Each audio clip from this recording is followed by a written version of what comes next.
Hey guys, welcome to my channel. I'm Mike Brown.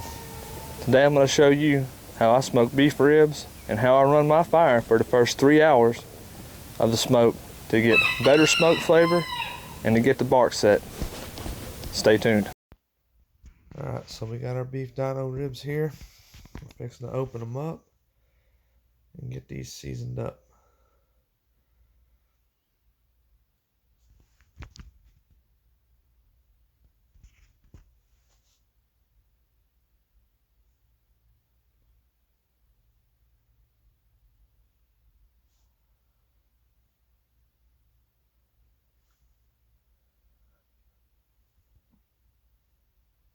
We're going to trim these corners off.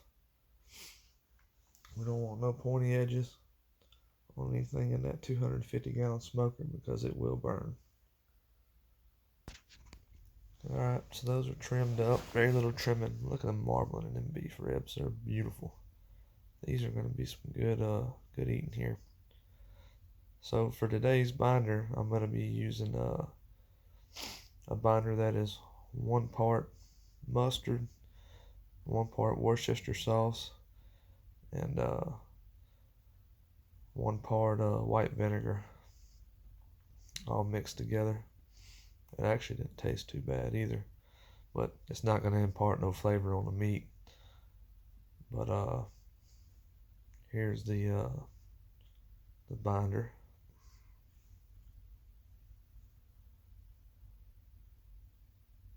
And we'll go ahead and get that on there and slather it up.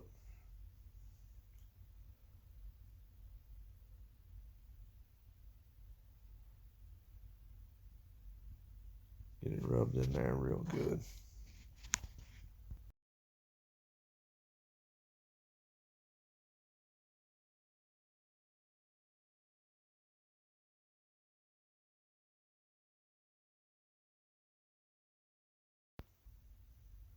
Catching these sides, rubbing that in.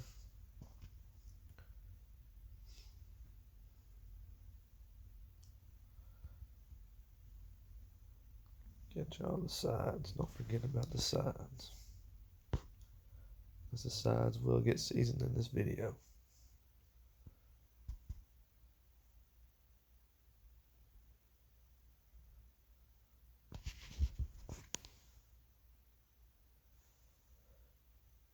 Take this dirty glove off, and now I got my clean hand. And for today's seasoning, we're going to start out with some badias or badias, however you say it, butcher block black pepper. To me, that's the best black pepper that you can get from the grocery store. It's very robust and it's got kind of a spice to it, and it's also a 16 mesh. We're going to put an even coat all the way across. Get that black pepper on there. Catch the sides with my hand.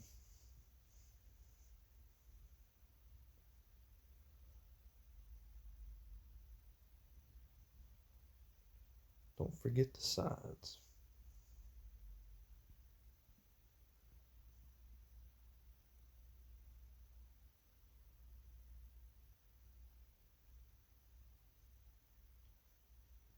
Alright, so we got our black pepper on there now. It's looking good. Kind of give it a little pat, press it in. And for our next seasoning, we're going to go with Bondler's Fiesta Seasonal Salt. I would normally put kosher salt on this, but that seasonal salt from Bondler's is already very salty, so I didn't put no kosher salt. So all I used was the black pepper and the seasonal salt. Put a generous amount on there to go kind of heavy with it.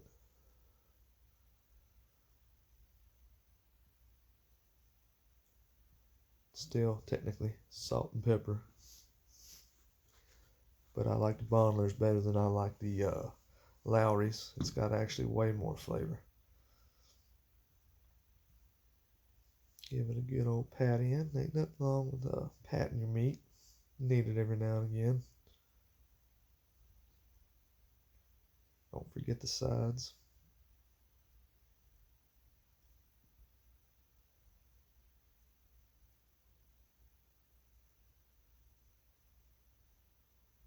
patting them sides on.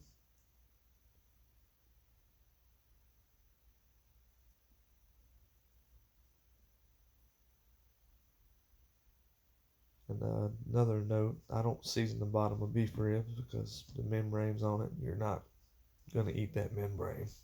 I'm sorry, but you're just not. It will crisp up, but no sense in wasting seasoning like that. Give y'all a little close-up of what it looks like. But that's pretty much it. Next time you'll see these beef ribs is when I put them on the pit tomorrow. I've gotten into the habit of seasoning my meat a day ahead of time, catch a little bit more sleep. So when I can wake up just a little bit later in the morning and get the pit going, earlier I mean. So we'll see these tomorrow. Alright. So I got a little lump charcoal down, and I've got my wood stacked up for my coal bed. I like to use my torch to light my fires, just easier. But it's the fastest way to get a fire started, and it is a little chilly this morning.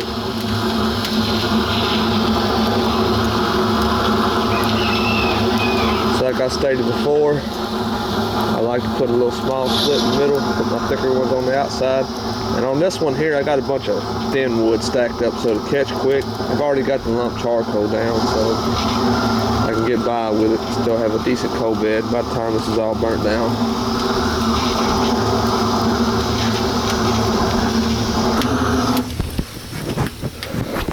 Alright, and that's the first step to our smoke. It's getting this fire started. It's a little cold this morning, but we'll get there. So y'all stay tuned. Alright, so everything I put on there is burnt down. Just about smash these coals down.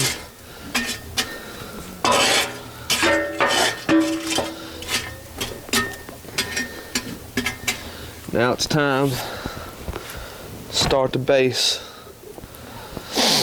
The fire will be burning today.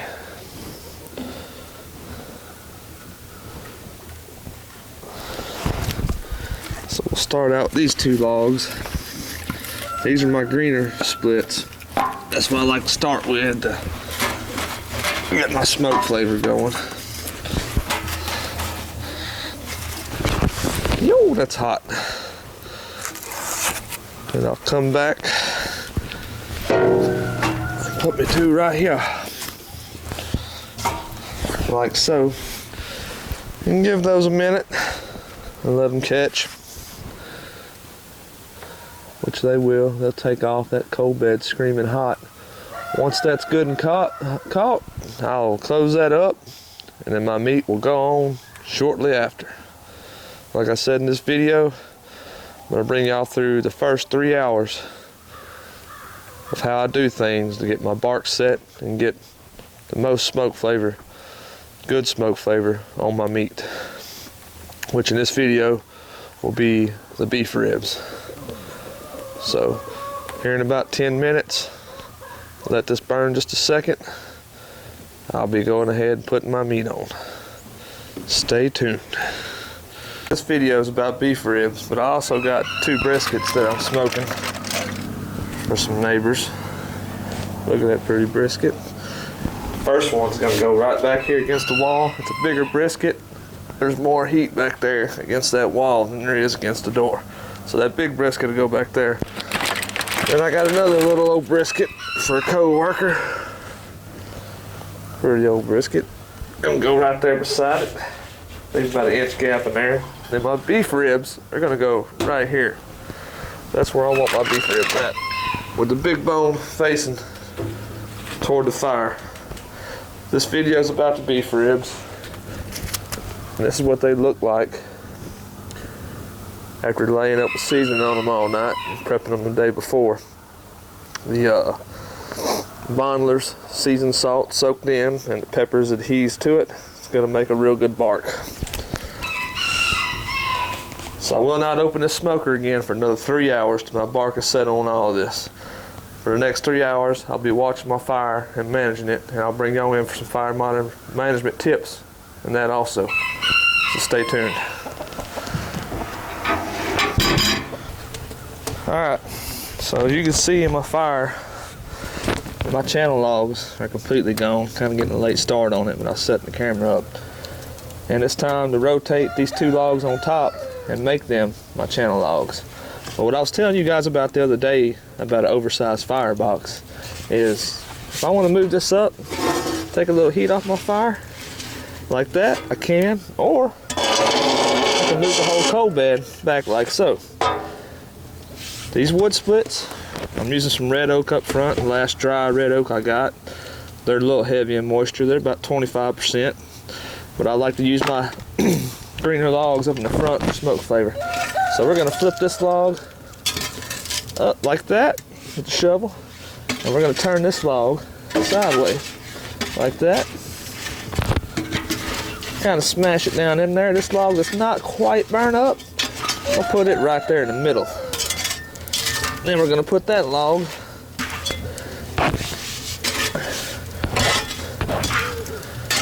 right here, like so. Give that a minute and it'll catch. You notice my fire ain't all erratic, jumping everywhere. We're gonna put the shovel down and we're gonna throw this log back here, the big end facing the fire, like so.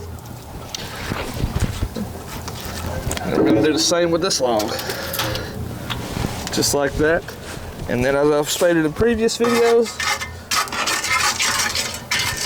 kind of keep your coals cleaned out, throw them up on the side. But that's fixing to catch, and that's gonna take off. That's gonna give me some good smoke. And then I'm gonna crack my firebox door to about right there. But anyway, that's the first steps in how I manage my fire. Just like that. So we'll bring you guys back and I'll keep giving y'all some tips. Stay tuned. Alright, so we're back. And as you can see, my channel logs are completely gone. The red oak is burning slowly but hot. That's why I love using red oak. But I wanted to show you guys something else. I'm still in the early parts of my cook. We're roughly about an hour and 45 minutes in on this cook. And I've got this red oak split right here. Let me get my moisture meter set right. And I want to show you how much moisture is actually in this. There's 25% moisture in that.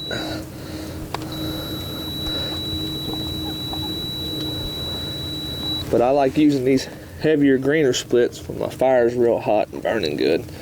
So I'm going to get these old channel logs broke down, make them part of my coal bed. Again, we're going to take and roll this big old log down. And these, I'm not going to lie, these were a little bit thicker. Smash these coals. These were a little bit thicker than what I'm used to using, but I didn't really feel like spreading them down.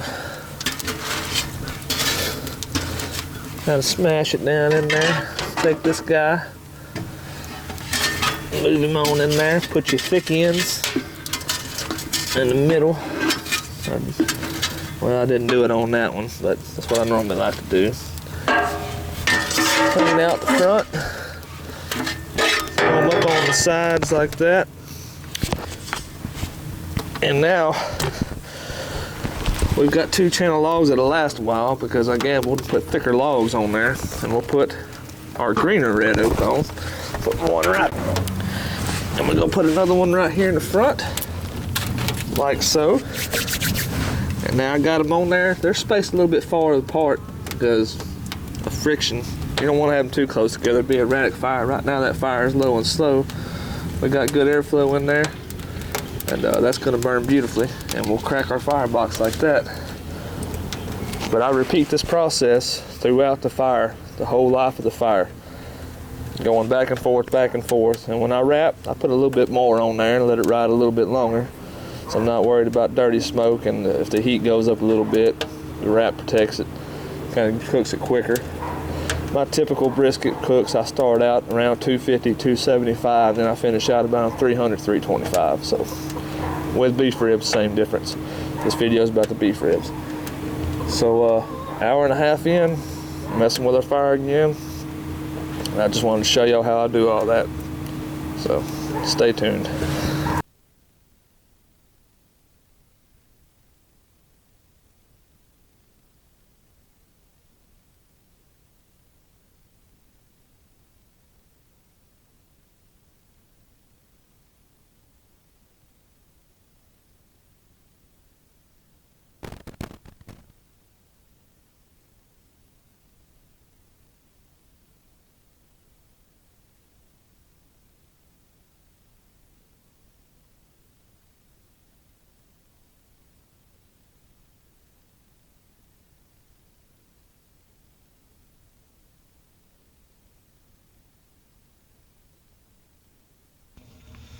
Alright, we're 2.5 hours into smoke. That channel log right there is burnt down. That one's not, but that's fine. We'll make do with it. Let's get this thing, get those flipped around.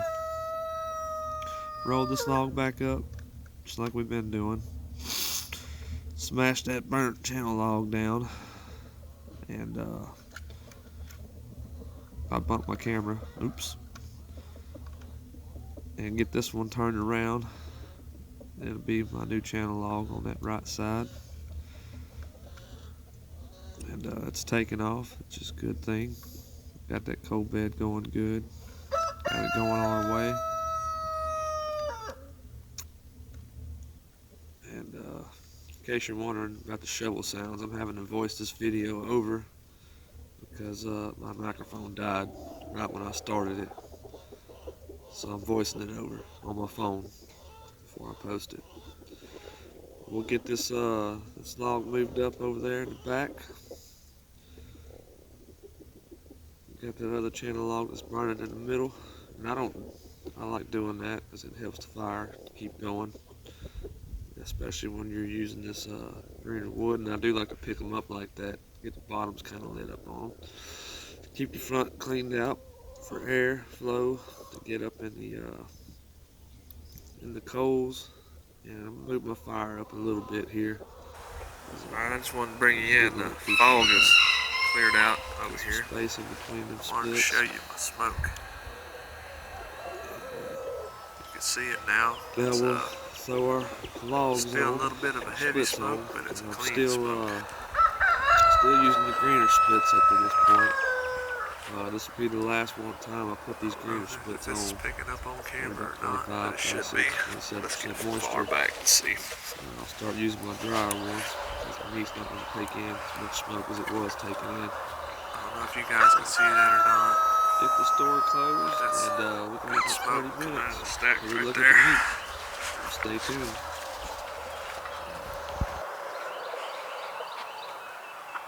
Better view of it.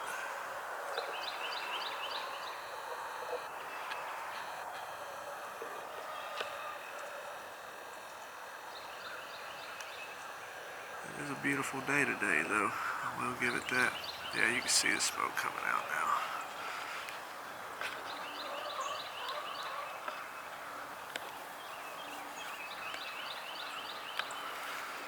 Look at that pretty smoke coming out of that stack. That's what you want. It's clean smoke, but it's a heavier smoke. That's perfect for throwing that smoke on there for the first 3 hours using them denser logs. But you got to have a screaming hot coal bed when you go using them denser logs. I should be rocking around 275-ish. A little bit under. Holding steady. You tap it. If it drops, you're dropping temp. If it goes up, you're raising up the temp. So it's holding steady. But, yep. She's running like she's supposed to run. And hey, look right there. There's my cock.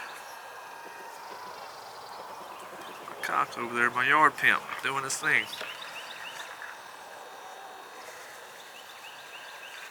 And all my little smoking buddies right down there, having a good old time. Little smoking buddies. But anyway, yep. So, still in the first 3 hours. Wanted to bring you guys to the first 3 hours of the cook. My thinking behind it. And here in about 30 minutes, we'll be taking a look, see what we got. Stay tuned. Alright, so we're officially at our 3 hour mark, and we're fixing to open this thing up and see what we got. Oh man, look at that beautiful bark on there. That's beautiful. Bring y'all in for this.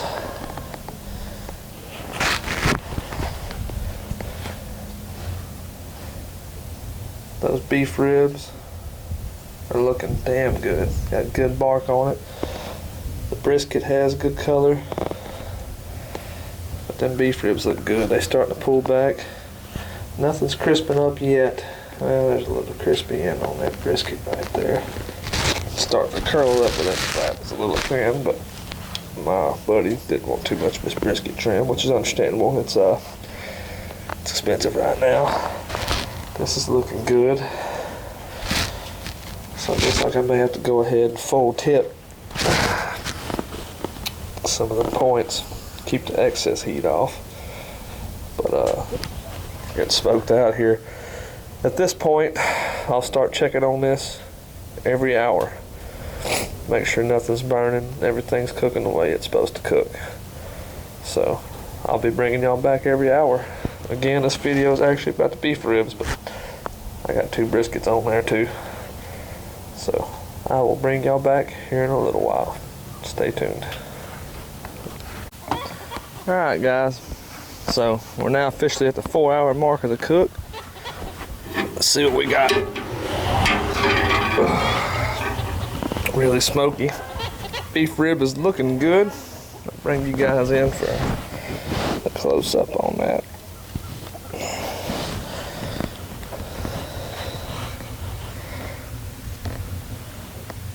It's got beautiful color. Looking real good. Bark is set. The front bones are starting to pull back, which is a good sign. Fat hasn't started rendering just yet, so we got a little ways to go. I full tipped the briskets at our 3 hour mark, so I didn't want them points to get too much. I typically try to leave a little fat on those, but there wasn't none to leave on these. It was already off.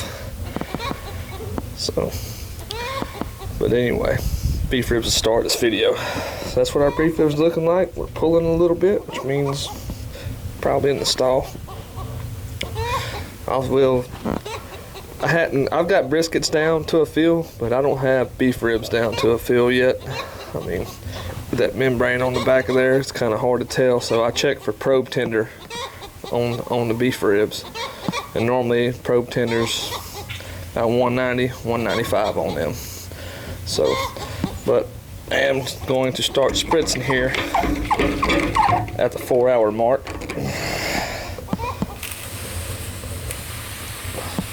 Just around the edges, and everything is looking good and looking real nice. So we'll get that closed up. And I don't know if you can tell in the gauges before I grabbed the camera, but we were rocking at about 280, 285. I like to bump it up around the 4 hour mark. There's something else I wanted to show you guys. A little hack. That's my leftover fat rendering down for tallow. If you got you a cast iron pan, you put that tallow in it, you won't burn it. And with it being on the smoker, you're smoking it. Here in about 3 hours, that'll all be that beef cracklings pretty much, and I'll have me a good batch of nice smoked tallow. I do this all the time using cast iron pan. All right, we'll check this again at the 5 hour mark. Stay tuned. All right, we're now officially at the 5 hour mark. It's time to check on our meats. And the beef ribs are looking nice. Very nice. Fat is starting to render. Got a brisket pulling. Thin ass flat on it.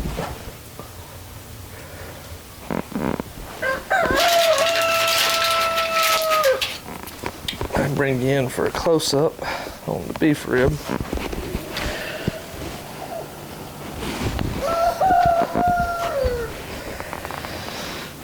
And it's looking nice. Very, very nice.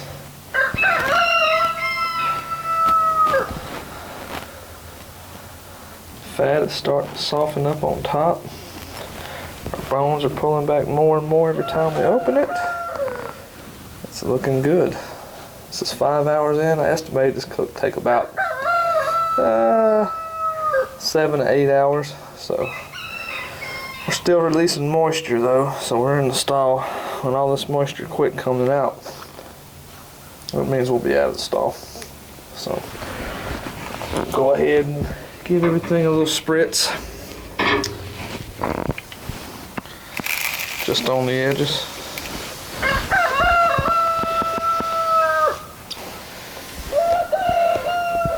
Alright, so 5 hour mark and we're looking good.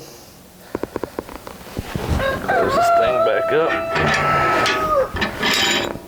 And give you guys another pro tip. If you got wood that's a little bit greener than what you want to use right now, put it on top of your firebox right there.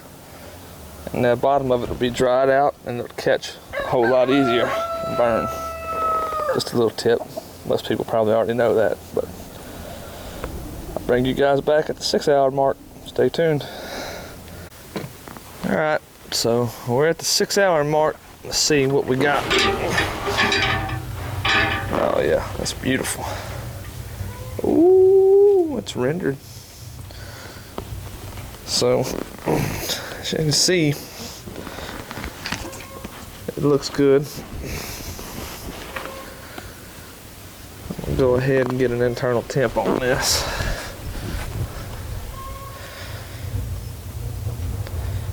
We're sitting at 180. So, that means we're out of the stall. It's probing. Pretty tender. Just a little bit tight right there, but in the thickest part for 180. So bring y'all in for a closer look.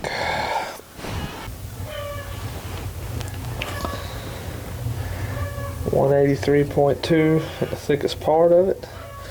The bones are beautifully pulled back. So another thing that gives it away is how tender it is on top, the fat rendered. But everything's looking good. Even them briskets back there look good. They're about ready to wrap too. But so the next time you'll see this, I'm going to say probably here in about 45 minutes this will be done. We're at our 6 hour mark, sitting at 183. I want to bring it to about 195. I think it'll be there, and then I'll rest it for a few hours. But yeah, while we got the door open, let's see what that tallow looks like.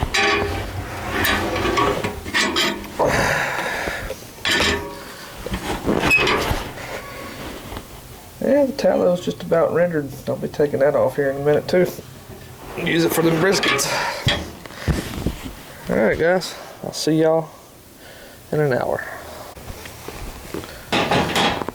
Alright, so it's time to pull our beef ribs off the pit. Got to lay down on the table, show you what I do next.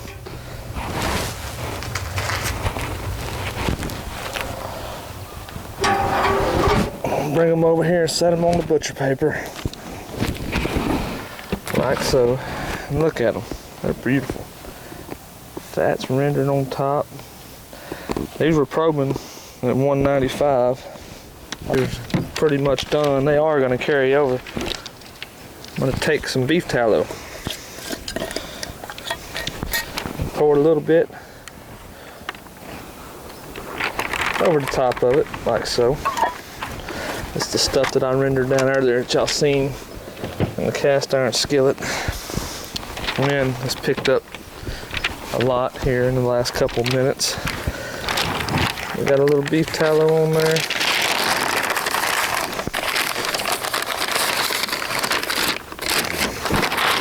And I'm gonna wrap these up real tight and let the temp drop on them for a few minutes. Then I'm gonna put them in my oven at 170 and let them rest.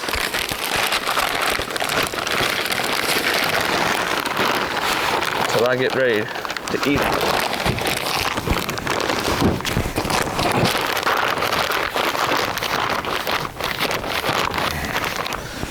There you have it. They'll go in my oven to rest, and the next time y'all see these beef ribs is when I slice them. Stay tuned.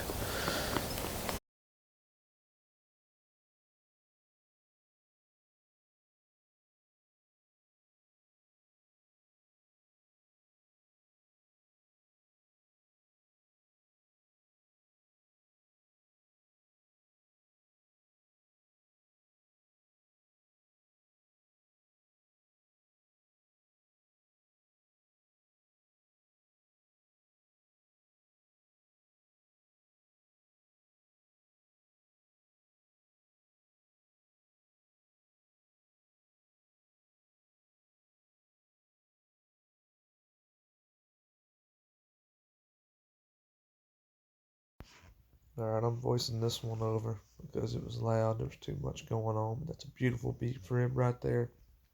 That bark is set, nice and thick and soft. So we're going to start slicing here.